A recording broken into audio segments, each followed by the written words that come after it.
hit the live button and went froze. There you go. Hello, everybody. My name is Lewis Lee, and my internet service stinks. So we do this every Thursday night, 9 o'clock Eastern time. We talk about cars, boats, trucks, anything you put gas in. Got my man Motor Mouth Ray. What's up, Ray? Yes, talking about buses, talking about, cars, you name it. You are absolutely right. Yes, it's good to be here again for another week. Yeah. This week hasn't been too adventurous. I've been here at home working on the solar panels. I added 2 more solar panels on. Okay. So that's what I've been doing here with the bus. Just getting ready for a trip next week to New York. Yeah, well, I tell you, I did my show last Sunday, got through all of that, woke up Monday, and I think I blinked, and I'm here now because literally every day I have had something to do that took me away from home. Today and tomorrow I got something again in the morning. So, my week has been kind of kooky. But yeah, they go by so quick, man. It seems like I retired and things just fly by even faster now. I know, absolutely. But yeah, well, but that's okay. We're here to do it, and we're here for the guests and for the audience. And I see we have our guest. Oh yeah, let me get him in, Mr. Frank. Oh my goodness! Look at my fellow mechanical maniacs, Motor Mouth Ray. What are you doing? How are you, Frank? It's good to see you again. It's been a while. It is, man. I can't wait to someday physically connect under hood and give my brother a hug. How are you? How you been? Absolutely, I agree. Yeah, Frank, we're trying to get him out to SEMA, but he keeps hiding. We can't get him out there. Well, yeah, SEMA, man. Ray, you look like you're in good shape, but if you go to SEMA, you may lose 100 pounds. I could use to lose 20. I'll tell you, I'd like to drop 20 right off the top. That'd be nice. Because I gained it not from overeating. I just gained it, I think, with age, and I think maybe some medication is doing it too. But yeah, I would definitely love to do that. Yeah, we just had co-founder Formula Drift, Jim Liao, which was a very special show, who now heads the PIR, which I didn't know, guys, that's a SEMA. Mm-hmm. That's part of the SEMA family. So I'm learning more about that. And then we had VP of events. And forgive me, guys, it's been a long day. I don't remember half the stuff I do, but yeah, they're doing a movement. And what's nice to see is, let's face it, guys, for us to survive as far as culture is concerned, moving forward with the youngsters, is they're paying attention. So it's not just a retired boomer type of thing, i.e. Barrett Jackson, where they, that's been sold to an event planning company who, my understanding is that's under the umbrella of the same event planning company for the UFC. So they're incorporating different interests, which I think is important to speak to that audience, and so on. But Lewis, I've been keeping up with the yellow bus. Oh man, appreciate you. We're trying to work our way out there, man. We're coming your way. Yeah, just right now we got a little more time. It's still 107, 108. We psychologically we tell ourselves, don't worry, it's a dry heat. Means nothing when you're hot. Yeah. So it's all good. I wasn't sure. Am I coming in on this mic because I'm hearing it through the speaker, and I might just disconnect this? Oh yeah. Yeah, you sound good. Okay. All righty, guys. Cool. So we're going to New York next week to a bus convention, schoolie convention, and then we're going to hit the New England states, a couple states up there, try to put them on our refrigerator, knock off a couple states, and then probably mid-October we're going to start heading your way. Well, we're ready. In fact, what I'd like to do is that'll be, so we have I got a big Ratchet and Wrench conference that's coming to Phoenix October. But what I'd like to do, what days are you coming out? Just curious. You have a rough idea? We can wrap offline too, no big deal. Well, we're going to try to get out there for SEMA. So okay, we'll probably leave Oh, Lewis froze again. He'll catch up with us, Frank. Don't worry. He needs to get that Elon Musk satellite if he's working out of the bus or something. No, he does have Starlink, and he is at home, and he is using his new and improved internet, but it keeps kicking me off. Yeah, it keeps kicking him off. Yeah. Yeah, it's funny because we had Verizon decided without any warning, and of course we have a backup plan in the garage. We've got all kinds of software we use for our processes. They decided just to shut the internet down, and as I told my gal, I said, "Listen, look into the satellite. I'm done with these internet people. Between all the companies, it can be unstable." But well, that's what I'm running. I'm running Starlink, and it's running fast on everything. Just on this platform, it throws me off. It's crazy. Like I can stream 3 TVs and everything in the house all at once. Starlink is running strong, but it's just this platform. It locks up on me. I don't know. Well, you back, but my point is, when you come into town, we should have the weather would be great. I'd like to take you out. We'll go out in the boat, take you up to Canyon Lake, you and a lady. Anytime I take out of town guests out there, it's like being in Jurassic Park. Millions of years. And Ray, you got to get out of here. I know you probably head to Florida periodically, but come to Arizona. My garage is your garage. Yeah, I appreciate that, Frank. I've been going down to the Carolinas a lot because I have a daughter down there, and we're looking to relocate. So I've been spending a fair amount of time down there. I just got back a few weeks ago again. Yeah. So I've been going not quite as far as Florida, but in that direction. Well, you know what they say about Florida. What is that like? This the sixth borough of New York? Yeah, right, exactly. Yeah, very true. That's why I'm not going there. So, Ray, how long have you been doing Motormouth Radio? 23 years the show's been on. 23 amazing. years, and he still hasn't been out to see me yet. I know. Well, as they say, Ray, you're out there in spirit. Yeah. Well, for 20 of them, I was working, so yeah. Now, and the last 3 have gone like in the blink of an eye. So, yeah, it's crazy. Well, the PIR, I forget the dates, but I believe that's December. That's right. December. It's in Tennessee, is it? No, it's in Indianapolis. Indianapolis, that's right. I should know. We did a whole show on it, but yeah, I like that it doesn't have to always be about Vegas. I'll tell you what's in your backyard, and for all my service technicians and shop owners that may catch this on a replay, which is happening here in the next week or so. I won't be out there, but I got to say, Ray, they have that North Carolina. I've been out and supported it. In fact, with Wrench Nation, ASTE, which is now ASTA, a phenomenal traction for growth and really viable training sessions, which we all need. So that's happening, and we've been out there. I love North Carolina, and that's a great expo, one of the more stronger micro regional expos that we have for the industry out there. Do you know where they do that in North Carolina, in the state? Yeah, in fact, here, let me just look this up. It's Raleigh, Durham. Oh, it's in Raleigh. Okay. Yeah, it's ASTA because they hooked up with the it's AS. Let's see here. They hooked up with the Tire Association, which gave them a stronger presence and more association growth, which you need, Yeah. Associations, I led the ASA here in Arizona, and then went national, worked with a lobbyist, and man, it's so hard to keep these associations going, I know. But to answer your question, let's go automotive. And AST Expo 2025. It's 13 days, Raleigh, North Carolina.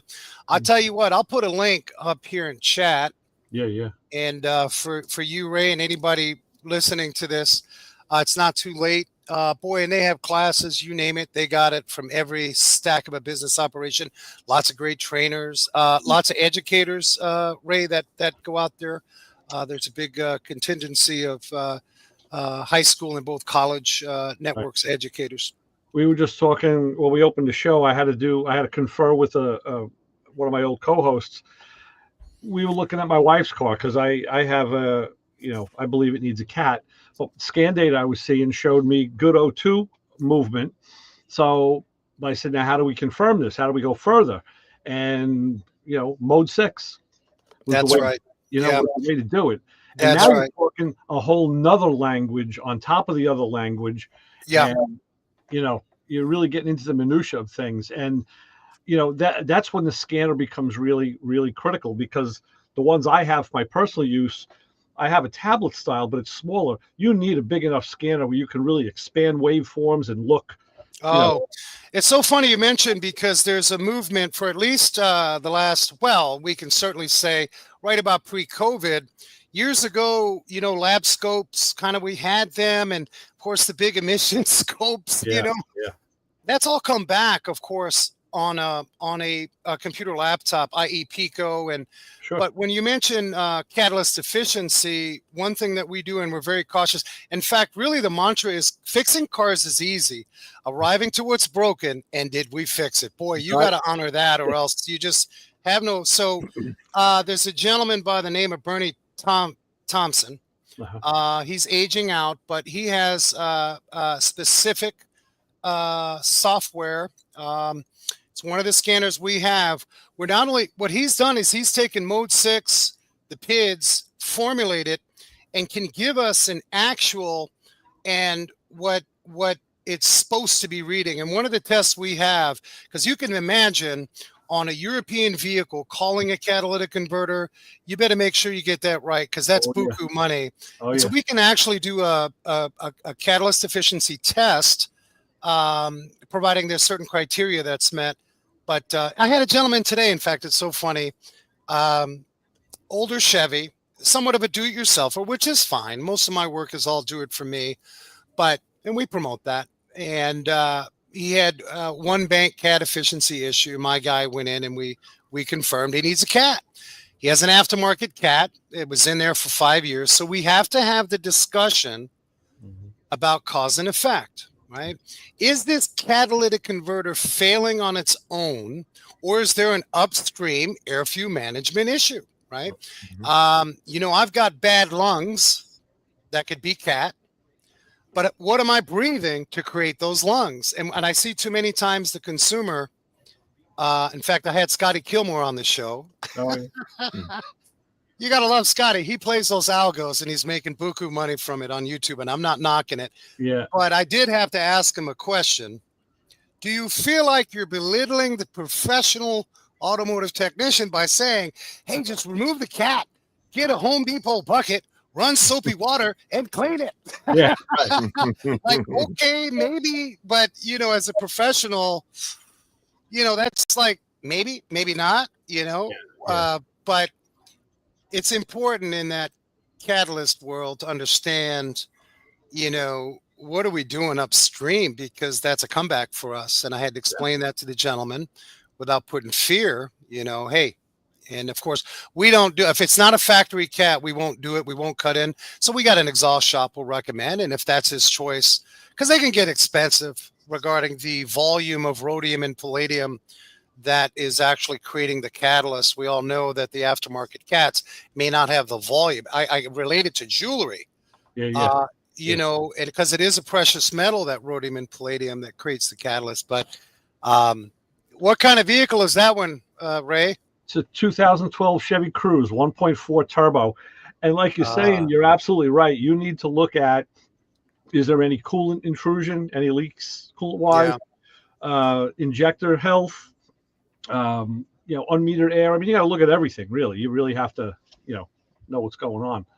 What else I find that helps, and we're able to test this with one of the tools, and we have some of the factory scanning tools. In fact, it's my goal by end of year. I mean, we have a lot of scan tools, but to have all the factory stuff for all lines, including European. Of course, realistically, they're going to be clones as long as you're getting a good clone, i.e. Mercedes and the Century. But it's nice to be able to check volumetric efficiency, short-term and long-term fuel trims. Right. Boy, if we can study that science and capture that data. That's what I was telling Lewis, with the scanners I had, I selected the PIDs I wanted to look at, and that was, O2, the 202 sensors, short and long-term fuel trim. I wanted to see, what else did I look at? Probably looking at mass airflow, maybe some yeah, unmetered air. and Yeah. then then I determined like everything looked right. It all looked good. It wasn't condemnable. And then, like I said, I took a trip today and conferred, and we looked into mode 6, and that's when you get into the real clicks and pops of the algorithms. And, and I didn't have a scanner big enough where I could really expand the waveform and take a look in between the pulses. But and then you start looking at, like I said, volumetric efficiency, and all this stuff is built on different algorithms. And the thing that gets me is when you go from a scanner to scanner, how they'll use different units of measure. Yeah. Oh my God, keep it the same. Yeah. Please. It seems, and it's so true. We have the latest Snap-on. We've got quite a few, and they all play differently. And as technicians, we just want to efficiently get the data, decipher it, and we do battle with how they all play. We got the Volkswagen Audi, the VAG, which is interesting. Then you get into the factory scan tools, and I'm not complaining by any means. I have some pretty gifted master technicians, and it's always interesting, as well as it relates to.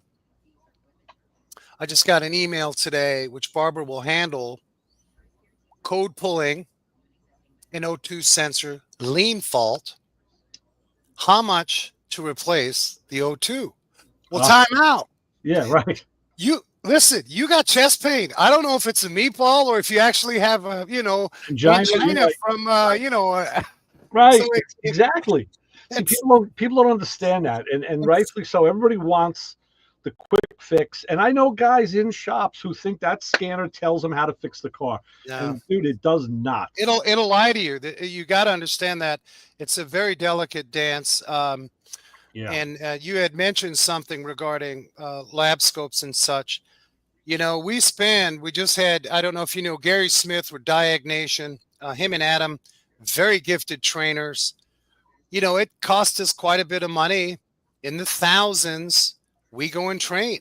They come and, fellow shop owner has the setting, and it's a bunch of us that pay, and it's worthy of them to come out. Yeah. And we're doing heavy in scope training. Like it's actually pretty fascinating. And when you have somebody wanting an estimate on not sure what we need outside of what you code pulled, and then I get it, but then they say, hey, do you throw in the test with whatever I repair? Right. I have to say, no, sorry. Yeah. I pay a livable wage in the back. Sorry. But we do it respectfully. It can be done. Anyway, I don't want to get sidetracked. I know. That opens up a whole other conundrum when you look at diagnostic time. What about those problems that aren't easily solvable? And there's hour after hour of diagnostic time that you're paying the guy to do, and maybe calling in another guy to look at it. And now the car is still screwing you up because it's something that, that isn't easily found.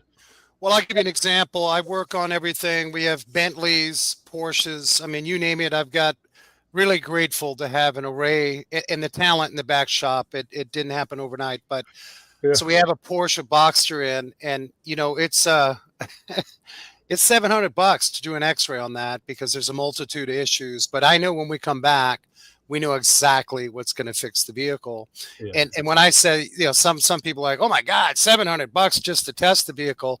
Well, that's the better part of a half to 3/4 of a day to do smoke testing and solenoids. And in this particular case, diverter valve and other plumbing. I mean, you hit the nail on the head. The number one problem right now is the first problem I think people are going to see as the vehicle ages is an evap. Yeah. It's going to be. Whether it's a solenoid or whether it's a hose or whether it's a canister, especially if you're in the Northeast like I am, bang, look under the car. Keep those cars away from me. I tell my people back east, that's your side of Mississippi. We work on oxidized stuff. We need therapy. No rust. I don't have a torch in my shop, maybe. It's funny because you mentioned Raleigh, and I have a good buddy. I just had him on my show 2 weeks ago. Kenny Wessel, he's a YouTuber, Wrenching with Kenny. Okay. I want to get him on this show one of these days when he's free. But he's in the Durham area. He works in a shop over there, a transmission shop, and he's from New York. He's from White Plains, and he's a very good diagnostician, a good mechanic, and we just had these conversations, on the show a couple of weeks ago about. And he said, he made a post about 2 weeks ago and said, "God, I hate working on New York cars," because one of his old customers that moved brought him the car, and he was working on the brakes and everything was rusty. And I said, "Yeah, Jimmy, I know. It's we're spoiled. I mean, we're a bit spoiled, but that's okay. But hey, you know what? I think if let's say somebody's listening to this and they're driving, they're just consumer, and they realize, okay, I hear these mechanics and technicians talking about how difficult it is. We're almost to the point, like you're not going to call me a mechanic. You're going to call me at least a technician, but you might as well start thinking me as a network engineer. Okay. Because what are we talking about? 40, 50 million lines of code. Like that Chevy Cruze is got a whole CAN network. And I'm not saying this is an excuse to charge more, but the time now that's involved, I can tell you I doubled the time, and it just seemed like it happened overnight. Now, granted, this location that we're at, a lot more European, a lot more modules, but for my team to do an inspection, do a pre-scan, just on a or B service or an oil service, as I would call it, on any vehicle, we hook up, we pre-scan. It's a disservice not to let people. It's an hour and a half to 2 hours. And some would say, well, you're just changing the oil, Frank. No, we really, it's a disservice, and I'm careful how I say this. With if your gig is you want to do a drive-through quick cheeseburger experience with your oil service, you run into failure. There's no preventative in a 15-minute, and that's okay. Some people want to run like that, but I do work a lot of work with the media, and I'm very respectful and I'm cautious. I don't want to knock anybody, but these vehicles this day and age, it really. It's a drop-off service, and then it's an exam. I mean, it's like going to your doctor. It really is. If you care enough, yeah. We spoke about just that in another way, and we've been talking about it on the radio show for many years in the context of, hey, you work on your own car? Okay. Personal example, I got the car up on jacks. I'm doing an oil change in the driveway. I'm doing it at home. While the oil's draining, what am I doing? I'm looking at the suspension. I'm looking at how many times have I found a screw in a tire because I just happened to look up. Things you don't see when you're above the car. I'm looking, you pick up so you always look for something that's something shiny, something that's wet, something that's hanging. You're not going to see it above the car. You got to be underneath it. So that's the mechanic's job. I don't expect the homeowner to do that, but that's what technicians should be doing. I showed my son-in-law, I was trying to educate him and said, listen, we got the wheels off the car. So what are we looking at? I'm looking at the strut. I'm looking at the boot. Want to see if there's a leak. I'm looking at the brake hose. I'm just looking around. My hands are like this, and I'm just looking. I said, and then you can push, pull, prod, poke, and see what else is going on. But I think, Ray, because I'm at EVIT, I do the show at East Valley Institute of Technology almost 10 years by choice. It's a live show radio. They have, and this is one of these award-winning high schools. They just do amazing across the country.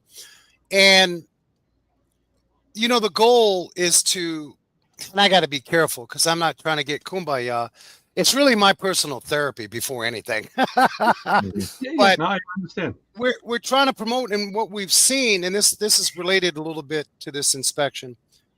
We've seen an uptick in these skilled trades. Okay. Welding, automotive, you name it. In fact, I say it on the show, and people, I may get hate, but that's what I'm feeling. The blue collar is the new white collar. Because remember, AI may be shifting white collar. Well, yeah, true. And I know I'm being braggadocious and maybe bold about that, but why not? Welders get paid good money if they're studying and learning that skill set and working. I just talked to a kid I mentored at my place about 10 years ago. He works for Intel as a welder, making well north of six figures. Very nice. Yeah. But in relationship to the industry, I do a lot of panel discussions. The industry has a tendency, whether you're OE or independent, man, we can't find good help. Yeah. That's a No, broken record. No, It's a true. broken everywhere. record. You know, even the shop that I do work out of is an adjunct of a bigger shop, which is a body shop, and I'm over there quite a lot. And I see they also there's always new people. They're always going through people, you know. And some of the But guys. why is this? Why is this? Are we? So here's the gig. Here's my take, and I've kind of. This is my take, and I've had to analyze this with just my steps in the last 35 years, and try to really be genuine, shut the internet down, and really look at just sort of my personal experiences, along with many others. We screwed ourselves as an industry. We never wanted to pay properly, right? You take a kid out of school. Now, when I say we, I will intentionally be responsible for that. If I'm going to make a statement like this, I need to know where my accountability is. Mm-hmm. We never gave these kids an opportunity to come out of a mop and bucket and not shadow with a master tech. Now, you know this, Ray. We may see an uptick in these kids coming in for skilled trades in the last solid post-COVID, for real, right? You're seeing that, but we still are losing them. I know that EVIT struggles.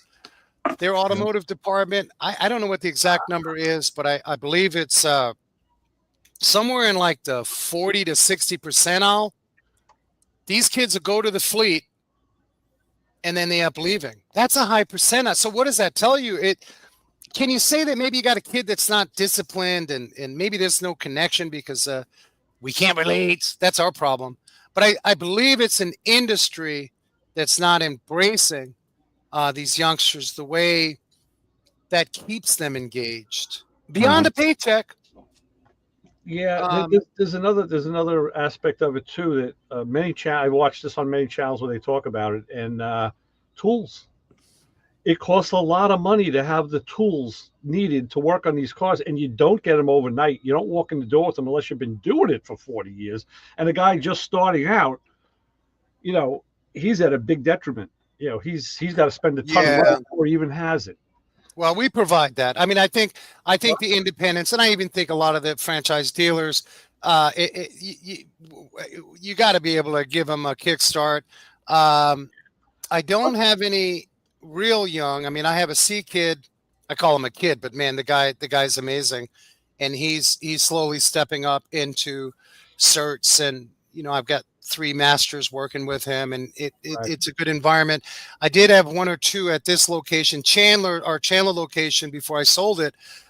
I would 2 or 3 kids a year, you know, and they wouldn't all stay with me. One kid goes to Porsche. The one kid I just talked to you about is welding.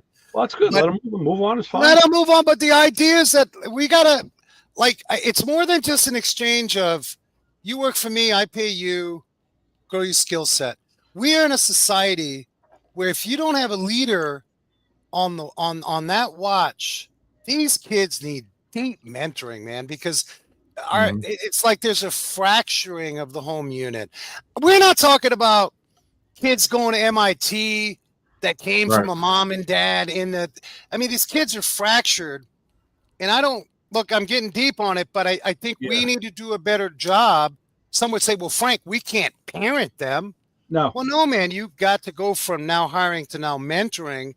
And I think that may give us some hope, you know. You're 100% right. And the shops that I know personally, guys that I'm friends with, I see the ones who've done that and the ones that haven't. And the ones that have always come out ahead, and they've gotten better employees who have stayed. And, you know, now they see there's a caring, both. It's not just a job. These people, they see that they're being taught and mentored. And, you know, not everybody can see the value in that, but many people can. A lot of these guys can, especially the ones who really want to be there. So that's key. You're right. Yeah. And that is a statement that I feel like would require, I mean, as business owners, C-suite players, as upper management, like we come to the table with whatever, 20, 25, 30, 35-year experience. And I feel like sometimes we say, well, I'm experienced, but we don't understand the social issue at hand. You know, I have to tap this because a lot of these trade schools, um, there's some serious diversity that we're not connecting with. I think as leaders, Okay. that I feel like we can do a better job in training ourselves on the dynamic. Now, a lot of you are saying, "Well, Frank, you know, I see some comments. Hold their hands. It doesn't work." Yeah, there's that. But what are you going to do if you have an operation that you need personally? I need to continue my business running. I've been around since 90 and been in business for many years.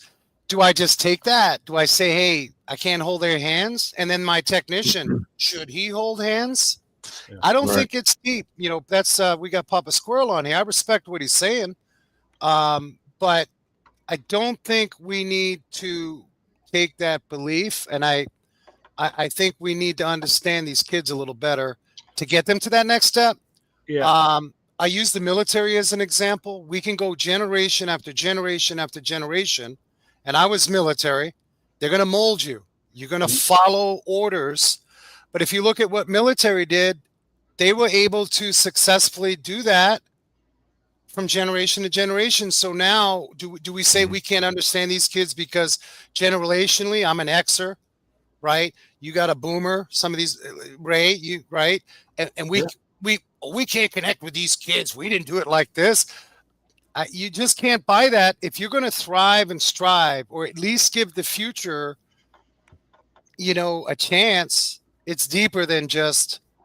Yeah, being a boomer, the more I've been in this realm, this genre, and I went through phases of what I believed and how I did things and how I reacted with people, and now I'm at the stage I'm at now, which is, yeah, we need to mentor people, we need to teach.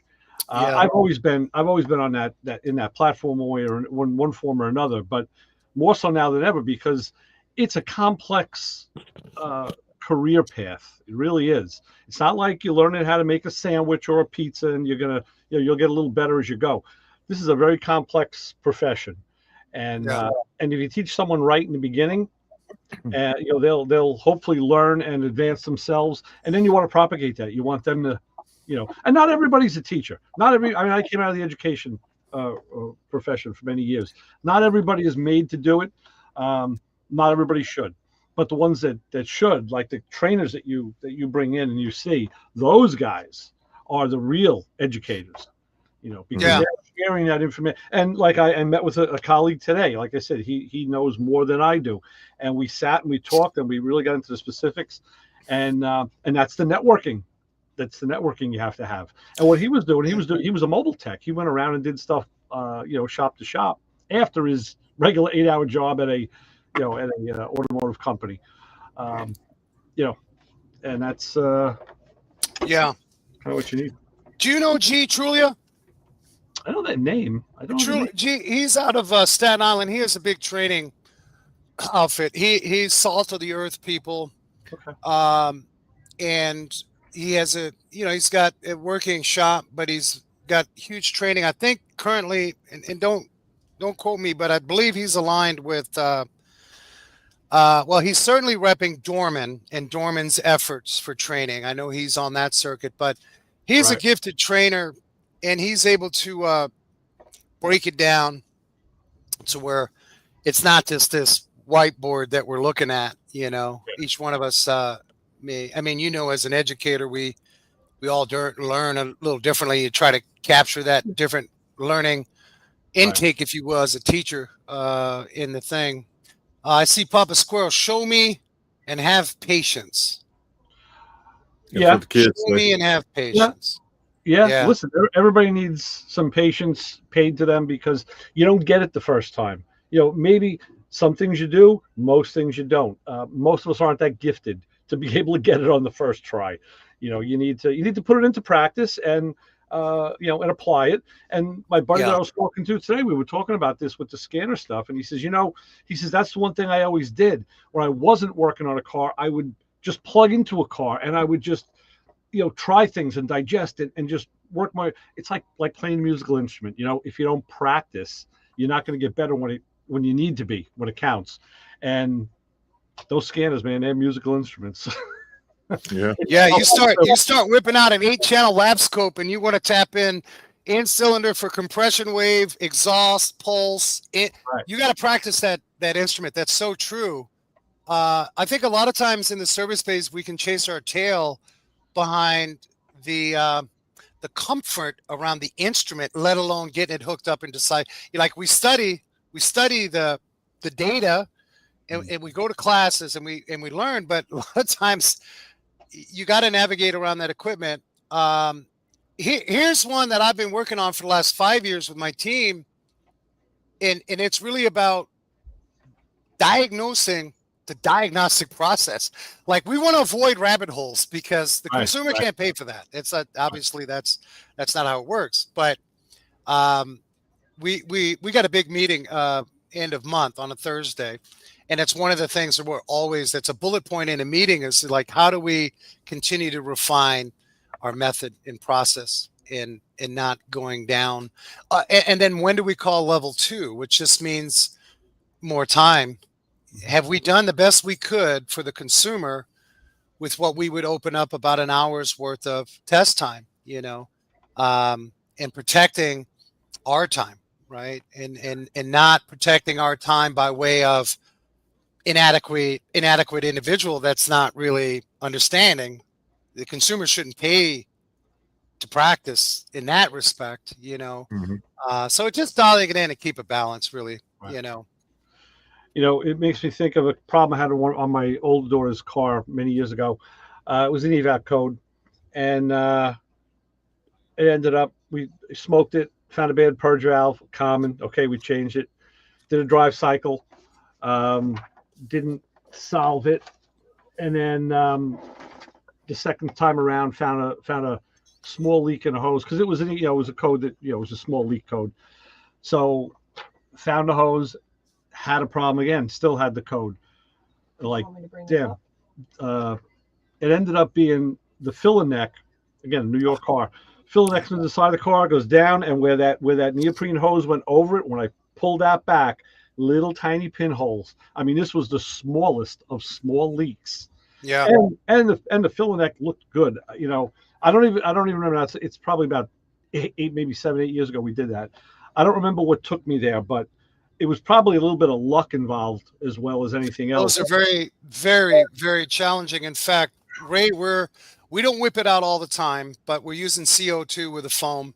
Oh yeah. Okay. That's again another. That equipment was all purchased under Bernie Thompson's group there out of New Mexico, but it's a process. But what I tell folks, I tell the consumer to give perspective, and I train my staff on this, is you've got a 10-bedroom house with 6 bathrooms. That's the plumbing of your evap system. Yeah, yeah. And if you've got 90, 100, 120K on this vehicle, in theory, we could guarantee everything. Now, we're going to test and verify. We're not going to disservice you and not do that. But short of replacing everything, because then we're accused of selling stuff that's not needed. We don't do that. It's a step-by-step process. And that is one of the more difficult, those evap faults, because you can't see fuel vapor. And there's proper ways to test it. But that's ongoing training for us all the time. And actually, I'm lucky. My guys, this particular crew, the last 3 years has been great. My Chandler store, would come in waves. I had my main master that had stayed with me, but we had some turnover over the years, and I'd have a new tech, and it's like, all right, replace the purge solenoid, and it's like, okay, can you show me your test?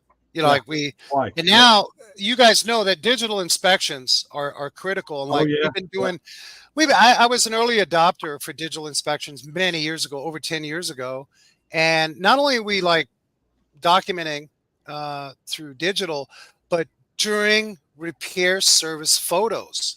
So we're actually showing the repair process. Not that our client base doesn't trust us, but I always fear, especially with brakes, if I call out your brakes are good, and hey, that's a good day, and you end up, in my case, we have folks that'll run over to California, whatever, running to San Diego for a nice weekend, and you end up getting a flat tire, and you ended up at a place and they changed the tire. By the way, you need brakes. I go back to the tape and the photos, and we have pictures. And so it really protects everybody. Yeah. You know, it takes longer. Right. I got to recognize Mr. Papa Squirrel. He's 75. He says he's not a good example for younger people. I'd like to know more about that. Papa Squirrel. He's like a good margarita. He's a little salty around the rim. But that's okay. But I bet you Papa Squirrel at one time was patient. I think right now he's just like, I ain't got time for this. Yeah. You know, it's when you were talking about the CO2 and we were talking about, CAT testing and O2 testing, and the test that we just brought up was the propane test. Yes. Open the airbox, shoot in some propane. Yeah. Let's see what the O2s do. They should go. You Yeah. should see rich immediately. Then let's see it come back and adjust for lean. Let's look at the fuel trims. Again, another great test. And that goes back to the carburetor days. I mean, guys used to have we always used to have a propane tank with a hogged out valve and seeing a nice fat propane flow. But some guys blew themselves up or the shop by doing that. Yeah, we had I've got a 72 very special car. I'm just so grateful to work on some of these really historic pieces. I got a 72 BMW 3.0 CS, right? It's carbureted. The CSI was injected. And we're rebuilding these Webers, and we got to push this thing around. It's in the shop, then goes out, wait for the kit, blah blah blah. We put pumps on it. The car was sitting, and so I told my lead guy this morning. The other guys, they're all dressing out. Why don't you get in there, steer. I'll sit on the hood and let me prime it, and we'll cheat it, and we'll get it in. And he's like, well, we should probably wait, But as younger techs, we'd have done that, fried our eyebrows because it burnt up through the car. But yeah, had he not said that, I would have been out there doing it. Right. He had more common sense than I did. I know. It's crazy. I got to share another one. We had a beautiful, gorgeous, and you guys can find these photos. I try to narrate through Google Images, Desert Car Care, Cave Creek, and I love doing it. There's videos and pictures. We had a 1940 LaSalle. Oh, sweet. Oh, what a gorgeous car. Beautiful. In fact, we got done. We overhauled the carb. Poor fella's pop had died. It's staying in the family, and we brokered the transports going out to Palm Beach, Florida. Okay. And so that it's really neat, some of the history that we get to work on. That's great. Yeah. Sorry, I keep locking up, guys. Yeah. So. Where's Brian about scan tools? We need to talk. We need our tool man in. Yeah, let's get him in. Brian, wake up. What's up, boys? Oh, he's on the truck. All right. He'll be working 48 hours straight now. That's great.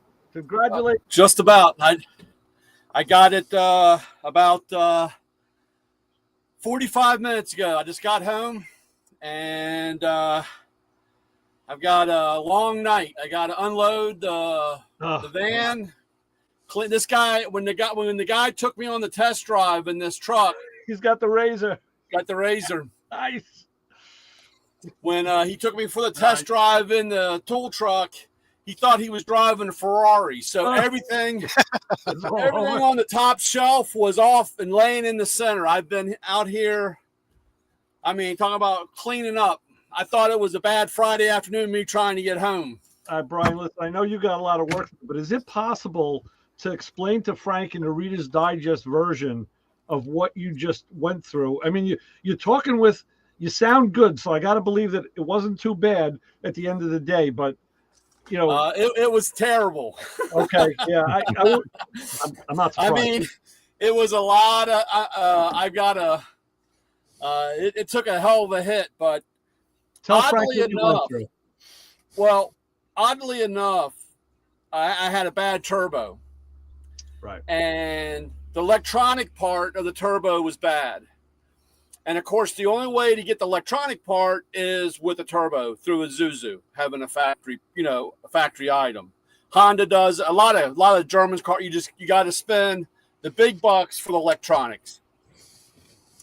So I put that on the truck, and I guess it was like a week and a half. I started noticing I was losing power again, and basically went into default rate, couldn't go over 5 miles an hour. And so I didn't have our heavy duty stuff, the Mako scanner, which is good, but it doesn't have all the factory stuff because some of that stuff is secret. You know, a lot of these manufacturers don't like to share or show everything. And it didn't make a lot of sense. And so I found this guy. He had the factory software. He came down, plugged it in. And one thing about Isuzu, they have 4 different types. You have Isuzu of Japan, Isuzu of China, Isuzu North America, and then you have Isuzu rest of the world. So we all know Isuzu really doesn't build a car or a truck. You know, they sell engines and power plants. You know, that's like UD and what's the other one? I know Mitsubishi ran it. GM ran Isuzu Motors. You know, they sell the platform. So that's why they have all these different programs. Long story short, so he comes in, plugs in, sees that the turbo's turned off. So we turn the turbo back on, drive it down the road, turns it off.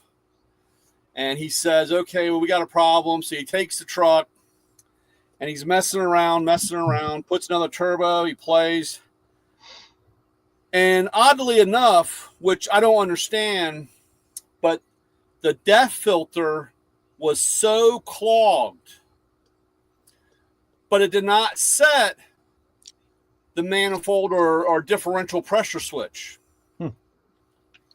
And it took him a while to figure that out. And so I told him the same thing. I said, well, we never had a differential switch, pressure switch. There was no difference between. And he says, I don't know, dude, but you know, it just took some time. And I mean, I was down for 5 weeks.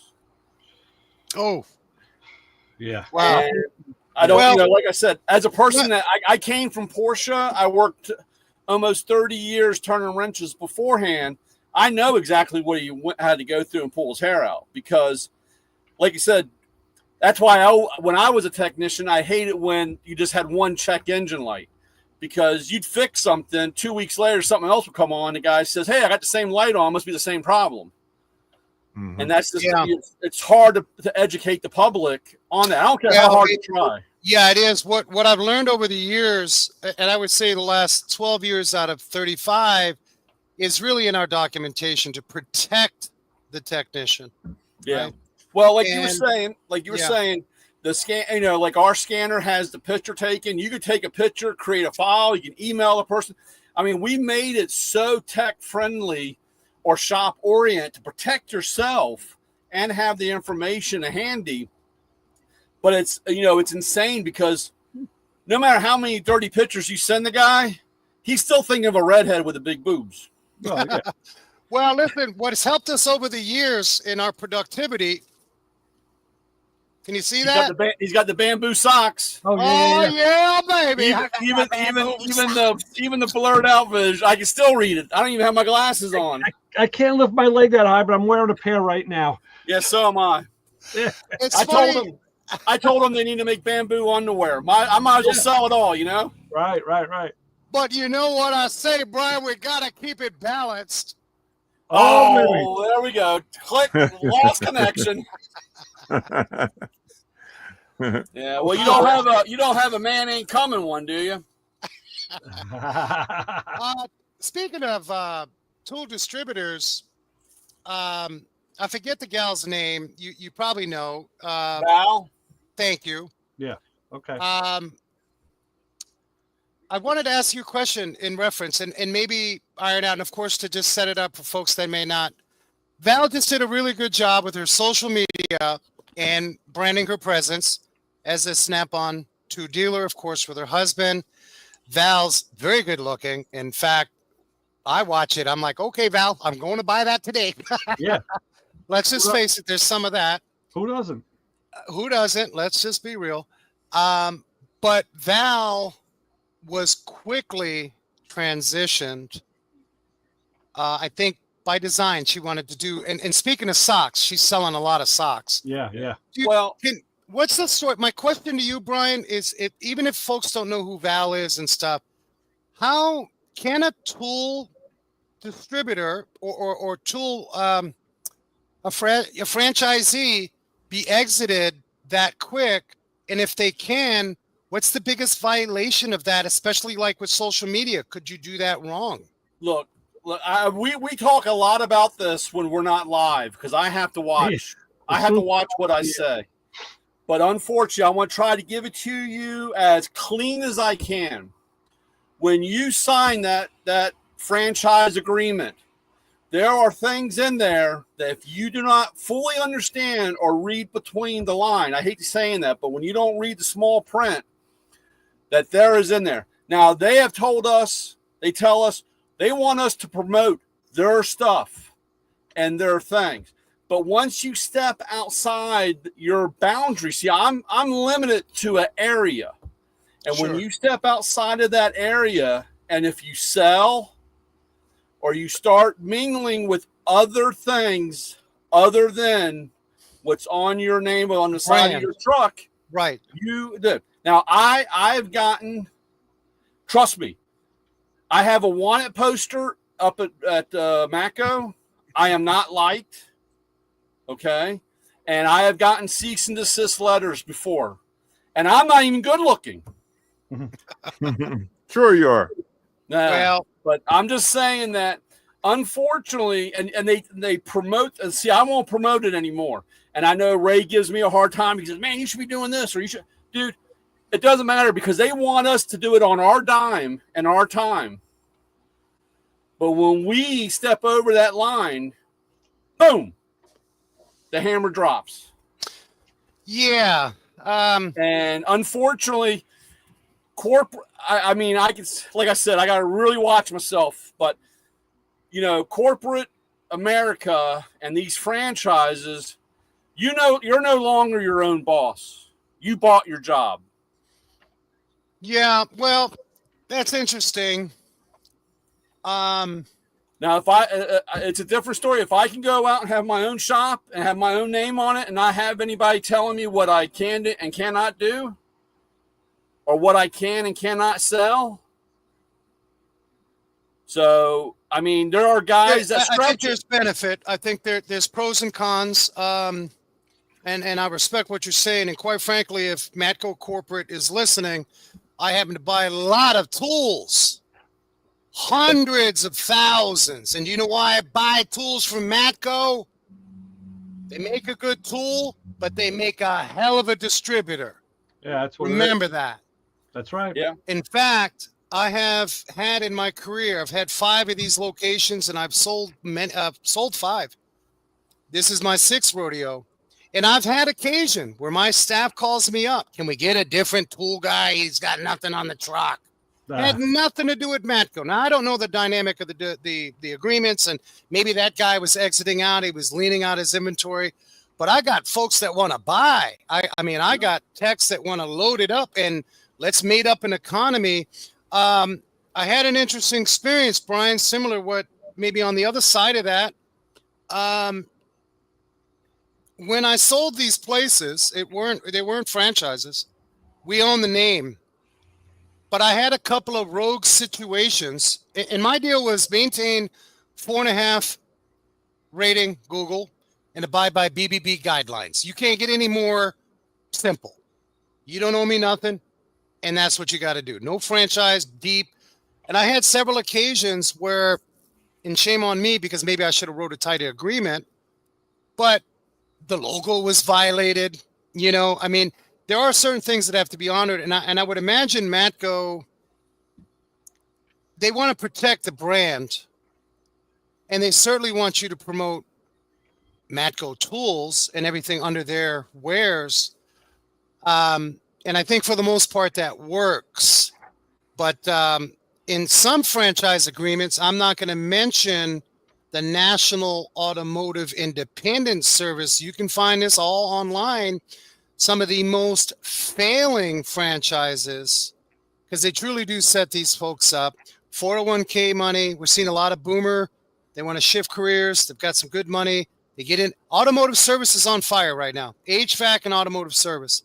And we do have boomers retiring, and they're retiring out, and they want to, hey, let me get into this business. And automotive, everybody makes money in automotive. And they get into these failing franchises. And they lose their tail because they're not getting the proper support. Or everything is based upon a price model. Yeah, well, I mean, yeah, I tell a lot of the new guys come in, and it's hard because, you know, they have, they'll run a deal or a program, and a guy's like, oh, I got to buy 5 of these, or I got to buy 10. I said, why? Have you sold any? I said, have you even sold any? I said, there will always be a deal. There will always be a program. I said, but I said, it doesn't do you any good to have $200,000, $300,000, $400,000, $500,000 on a truck and you're not selling it. Mm-hmm.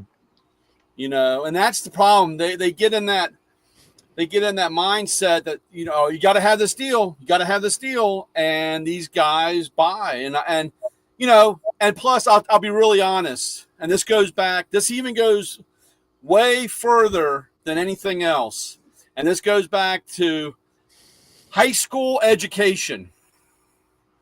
And when you're in a math class, or they don't have any kind of business class, or they don't have anything training these people beforehand, and they come out and they've been working, like I had a guy, this is no lie, a guy that had been working at a shop, you know, a job for 20 years and decided to be his own boss and be a distributor. And he calls me up one day, a couple days after, 3-4 weeks in the business, I mean, and the thing. He goes, hey, Brian, you know, you told me to call you if I ever have any questions. Yeah, man, what's up?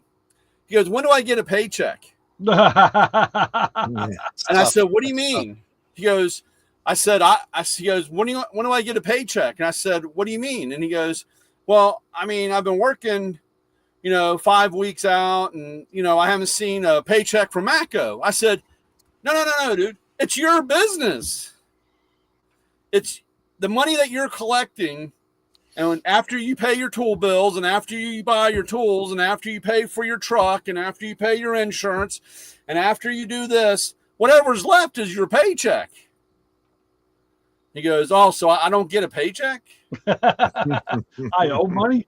You know what the national average for an independent automotive service average operator, a shop owner, what is the national average of percentage net that man or woman or husband and wife team working and grinding every day?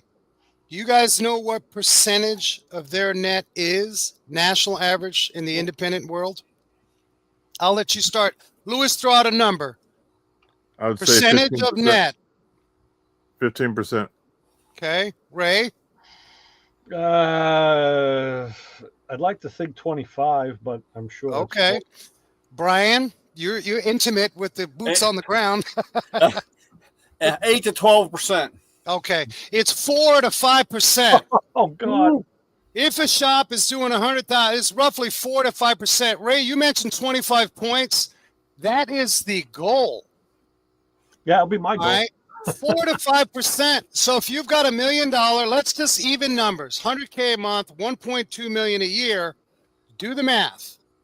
Now, you could be stealing from your parts guy. You can be paying your Matco tool guy buku late. You can't mess with payroll. You can't mess with state taxes. You can't mess with anything revenue, federally or what have you. Right.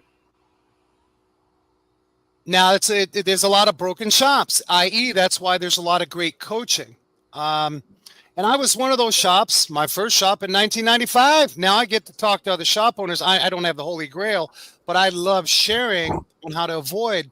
But that is what the national average is. And if those guys are living or gals living fat and on that 4 or 5 points, they're tilting a credit line. They're constantly chasing. It's great to have a credit line in certain respects, but I got to tell you that may lead to the fact when I go to these expos and SEMA and all this, a lot of our folks are unhealthy in our industry. I'm just bringing that up. Now, why is that? Brian, you work with a lot of technicians. Overall, would you say, are we a healthy industry? No. I mean, like I said, we got, there's a lot of, I mean, like I said, there's a lot of, hell, in my area, they don't want anything automotive. So, these You're guys out of are Pennsylvania? No. Huh? Where are you at? I'm in Silver Spring, Maryland. I'm in the Okay, Washington gotcha. D.C. area. But Yeah. they don't want automotive. They don't want anything automotive. Rent. Unfortunately, again, it's a perfect example of franchise of America. 30 years ago, if I wanted a gas station, I can go out and get a gas station and have a gas station. And if I wanted to sell Amoco or BP or whatever name brand line, I could get them and then have an exclusive and sell that. But it goes along, and what happens is they offer something. They find what you want. Let's say I want a new building, or I want to expand my shop. Oh, you want to expand? Well, we have the money, but you guys sign over the land. Yeah. You make a deal with the devil. Yeah. And then you're like, okay, because you think you had a great relationship with this company. And then all of a sudden, you're not holding the cards anymore. And then all of a sudden, they own the land. They now own the building. And again, you paid for that job. It's not the American dream. You paid for that job. And then they decide, hey, we're going to raise the rent. We're going to raise the rent. I got gas stations that can't keep a technician in there, and they're paying $30,000 a month for rent. Wow. Yeah, so that's a number, and we got to observe our numbers.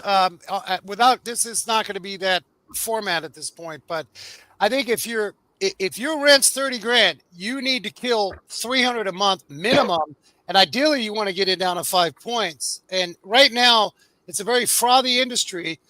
Who is swallowing up the industry? Private equity. Now, I'm not discounting it. Everybody, you got investors, and what makes our outfit special is we can be independent, loyal, community-based, not private equity owned, right? By the way, Brian, the town that I live in, we've hit I've been here for 30 years, okay? And it's been the same, like even when I was in high school. So we're talking like 50 years. And now we're going through this change, because a mom and pop place, a couple restaurants have closed up. We've had a couple corporations come in and buy. And then the funny thing I get, because I see it on a Facebook page, people say, oh, it's really too bad that this place is going out of business or closing up. And the first thing I put in there was, well, did you ever buy anything in there? That's the same. And I'm like, they go, no. And I said, and you wonder why, where were these people supposed to pay this outrageous amount of rent? Yeah, I see that here too. So the only thing I want to know is that when the guy gave me back the truck, did he enable sport mode? I tell you one thing, I told the guy, he kind of scared me. I was like, look, dude, I've never driven the truck this fast. And I said, I take your word for it. And like I said, he thought he was just driving along. I mean, don't get me wrong, but it was, we're not driving a Ferrari. You got the Versa Pro. That's a good one. Nice. Too bad they don't make that anymore. Yeah, I gave a couple to my kids. They keep them. Yeah. Keep the it's an interesting climate. Brian, do you know Dwayne Myers, Dynamic Automotive, out of Woodsboro, Maryland? The name sounds familiar. He's a good friend. They have a bunch of good stores. They're independently owned. Good operators, good people. You said, where's he at? He's out of Woodsboro, Maryland. Dwayne Meyer. Oh, yeah. Dynamic Automotive. Yeah. Yeah, he's that's about maybe an hour from me. Okay. Okay. Yeah. Yeah, well, like I said, it's sad. And it's funny because I got out to do this because how much the industry started changing, and that was 25 years ago. They started playing with our labor rates. They started playing with our times. They started, playing with this. And I'm like, dude, of course, I got to the age where I'm not putting up with the shit anymore. Yeah, I hear a lot of that. I do. But and then I got into this, and this was great. I don't even want to say that. I love what I do. I love being able to help the technician. I'm able to give him the right tool to do the job, so he's not losing a finger.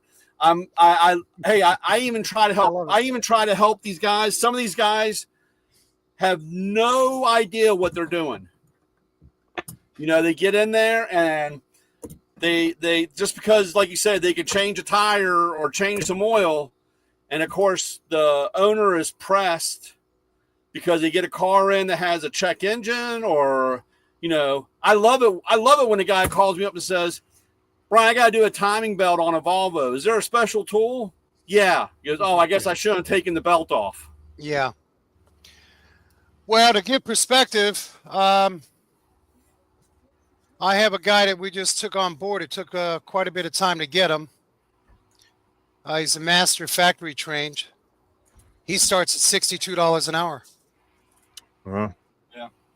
Which just means I have to sustain, if I'm going to get a 74% GP on labor, my labor rate's $238 an hour. It's not because I have to think about, it was the exact opposite when I started in this business years ago. Let's check the labor rate. He's 60. That one's 50. I'll be $42.50. Yeah. You have to sustain, and you better provide service value for that kind of money. You have to sustain what it is that your books will require between fixed expenses, operating, variable expenses, and so on, and many other metrics to a business.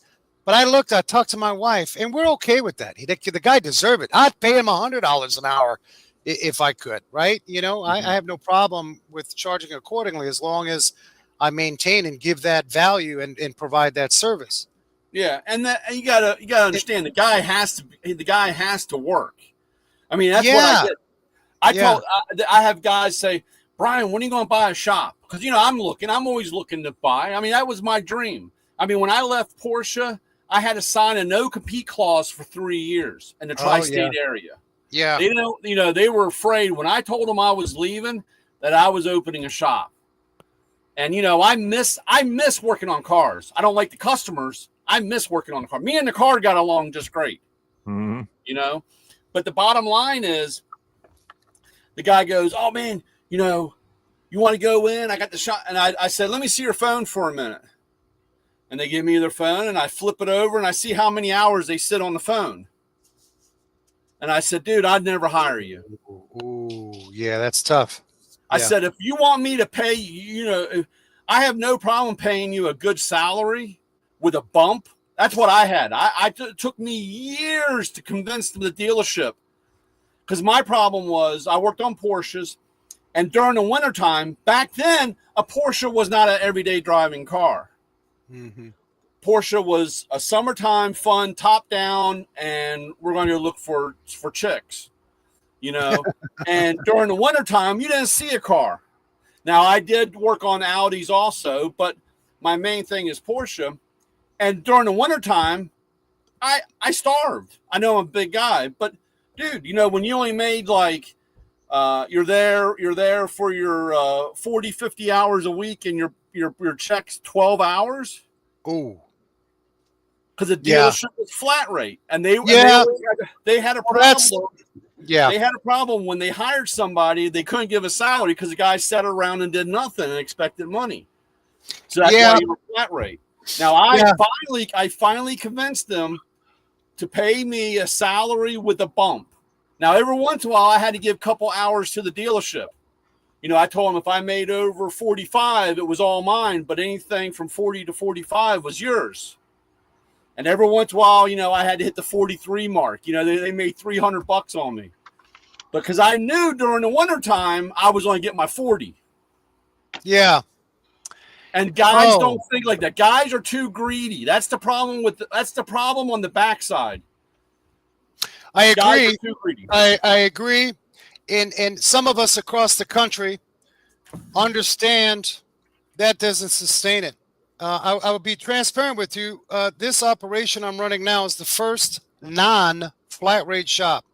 Our place in Chandler was producing 1,100 hours a month amongst 2 powerhouses, 2 C guys, and a GS.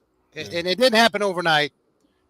This location, just because I had some time to think about this and take off. This is during COVID, and I sold the place in 22, and I took time off. I almost lost my mind. You can't take a machine and park them. Yeah. I'm being real. That's just me. I'm speaking for me. But I got a chance to reflect, and I said, I'm gonna do this location. We bought the property. We got tenants, and this worked all our lives, my wife and I, to do this. And we knew we couldn't, as a new business. What hours do we have? So we had to come up with a way, and a lot of folks, now it's hybrid pay is really what they're going to, are getting away from flat rate. My guys can breathe, and there is trust. They're not going to be on the phone for 3 hours. And we keep them busy. And I don't overhire, right? I know what my available inventory is for hours. I know realistically year over year what my hours were, what our percentage growth is going to be in that category. Slow and methodic. If I could tell younger self, and if we have any young folks listening on a replay or what have you, or listening now, it's bullshit if you watch an Instagram and all this other stuff and TikTok and all this about that fast money. If I could tell young self something, it would be make it slow, save it fast.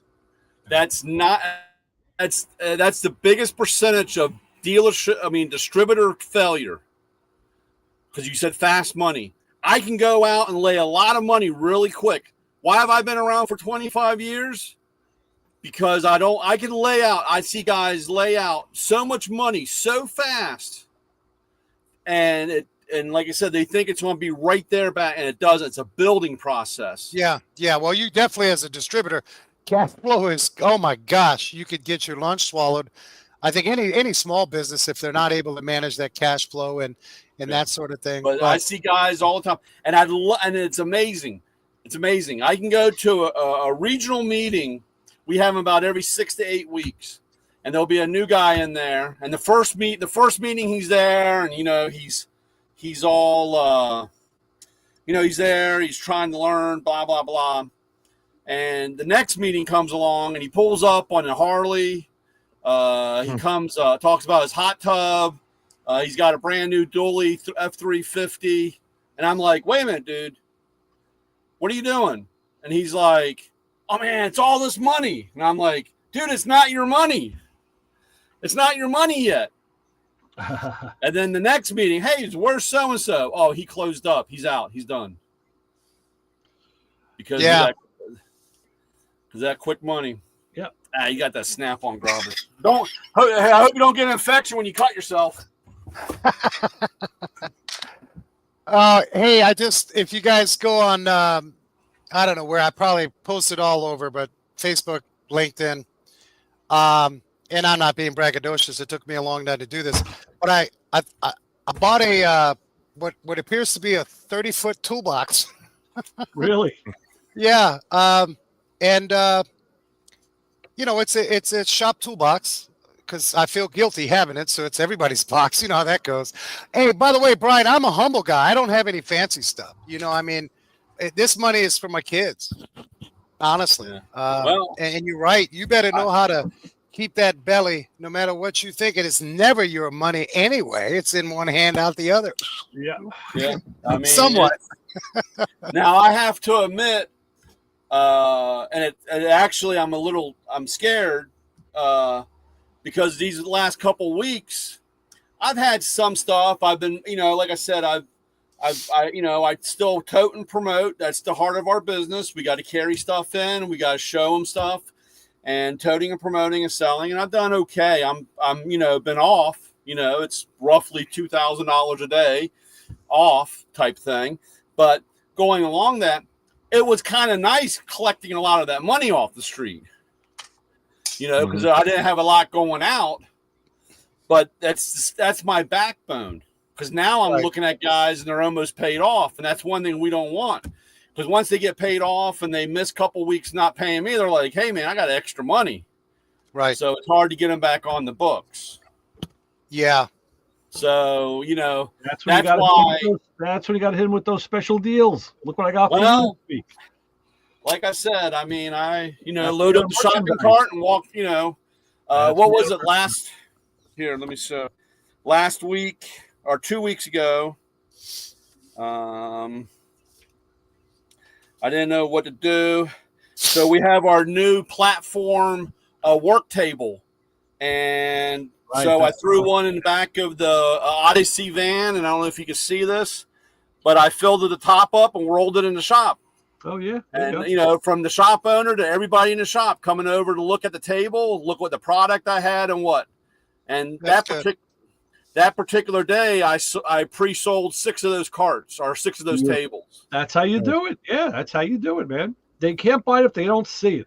Is that the dart gun? Yeah, the dart gun. Wow, you got all the toys. Yeah, I'm a tool addict.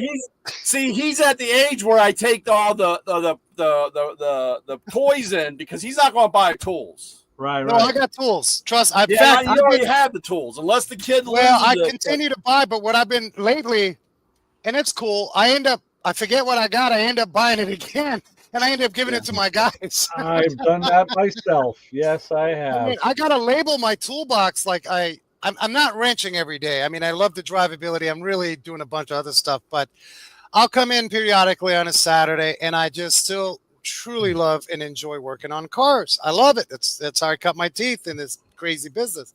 But I have to do some sort of Rolodex labeling system. I forget what each drawer. I'm not in it every day. That's the problem. Seasoned tech will be able to dance around that because he's in it every day. But yeah. Well, let me ask you, Brian, what do you think? Do you think companies like now I know the quality isn't there, but it seems to be this movement prior to the tariffs that Trump set, but I'm starting to see an uptick with Shane and Temu and Alibaba are places. Do you see like shop owners trying to circumnavigate buying? Well, I'd rather pay extra to buy here. I'll tell you right now, that's a whole nother conversation. But I mean, is that a thing? The bottom line is I got guys, they'll buy it. They'll buy that stuff, the stuff. And 9 times out of 10, after they bought it, they either get 1 or 2 uses out of it. Yeah. And then they're asking, what can I do to fix it? Yeah. And I say, well, the only thing I could do to fix it is sell you a new one. Right. And they're like, well, I've already spent the money. I said, well, then you go over to that little USB port on the side of your computer and stick the tool back in there and try to send it back to them. There you go. But, like I said, I understand. I had a guy, he's like, dude, I need this tool now. And I said, well, we don't work on now. I can't make it now like that. And, of course he gets, with the world of Amazon delivery, they could be there the next day. And, the guy had problems. The bottom line was he had problems with the tool. And I just told him, I said, unfortunately, I'm not set up as a now situation. I had a guy call me. I told the guy 2 weeks ago. He had a Maryland State Trooper in, told him what he needed to replace for his state inspection, and he put it off till the last minute. He called me today. He's like, hey, I need this thing now because the guy's coming tomorrow. And I'm like, well, first of all, I said, you're calling me at 3:00 in the afternoon. Yeah. I said, there's no way. Even if I had to drive to another warehouse up wherever. And dude, I said, dude, I'm not going off. I can't go off the route to do that. Yeah. I said, you had all this time, but everybody waits till the last minute. Yeah, And that's then like you're the bad yeah. guy because you don't, you know. He's Yeah. like, hey, well, I thought you were going to help me out. I said, dude, I can't poop it. And then my Chinese kids in my basement are on strike. They're not going to make it. yeah. Yeah, it's like a road trip inspection coming in at 3:00 on a Friday. Yeah. Hey, I man. always, when I turn wrenches, I love it. The guy goes, hey, I'm going to Florida right now. Can I get an oil change and a check over on my car? Yeah. And I'm like, oh, okay. Well, were you going to Disney? And he goes, yeah. And I said, well, here's your first ride. You need about, back then, $300 worth of brakes. You know what I'm saying? Because that was 35 years ago. Yeah. I have to wind it down in about 10 minutes. I just wanted to thank you guys. Lewis, you do a lot of stuff for everybody, man. You got one of the biggest hearts in the industry. Oh man, I appreciate it. You really do. And Ray, you got to get to Arizona. That's what Isaac keeps telling me. Coach Isaac keeps saying, "Come on out to Arizona, bring me I some." don't know, has it cooled down yet? Has it cooled down? we got. It's actually, in my opinion, it's now the media is reporting it's been record-breaking summer, but it's been okay. I mean, look, you climatize anywhere you go. Look at the back east, you got the humidity, and you just whatever. But it'll start to get really nice here. For us, it'll start. Us cooling down is, 98, 95. We start putting sweaters on. Oh, jeez. But you guys always, if you need anything, man, and you're in my backyard or need help where you're at, I got a huge national network. I'm just honored to work with a lot of folks in the industry. If I can ever help you guys, and always an extension in my backyard, do a little garage tour and then get on the boat. Lewis, you and your lovely, when you guys come in, let's plan on doing the boat thing, and I give you guys a nice tour. We have some incredible. I'll be honest with you, I'm just discovering, you know how it is in your 30s and 40s, you're grinding, you got kids, you don't really, maybe you take a vacation once in a while. And as I'm getting older, I'm actually saying, man, I actually live in a pretty nice place. It's like growing up in New York and you never go to the Empire State Building. Maybe you do the Circle Line with school, but you're so in your bubble. Yeah, right. You're right. I mean, look, I live 30 minutes from DC or 30 minutes from Baltimore Harbor. You know what I'm saying? There's a lot of stuff. Yeah. And people say, oh, you do this? I said, dude, the last time I was in DC and any of those places was when I was in school. You know what I'm saying? So yeah. It's sad, but that's just the way it is. That's why I'm doing the traveling. I want to see the whole country. That's awesome. Yeah. And Yeah. Well, gentlemen, I appreciate hanging. And if you guys ever need anything, or if you have anything that you want to come on our show to promote, I'd like to share the story from folks from all over the world, really. And, have fun with that. And so you guys know you always have you have an open mic for anything I can help you with. Excellent. Good, Frank. Awesome, Thank you. Frank. It was great talking to you again. And good seeing you guys. Yes, sir. I'm going to fly. I got to get out of these work pajamas. Yeah. All right, Frank. I'll give you a call sometime next week. Sounds good. Good seeing you, Ray, man. Be good. Yes, thank you. Take care, partner. All right. Yes. Well, I'm gonna jump ship too. It's my bedtime. All right. To close this out so we can talk amongst ourselves. All righty. So everybody in the chat, please like, share, subscribe to our YouTube channel. That helps us out. That helps us keep it going, and lets us know that you guys are interested in our content. Is what Lewis was trying to say. And with that, we will end this stream and be back next week.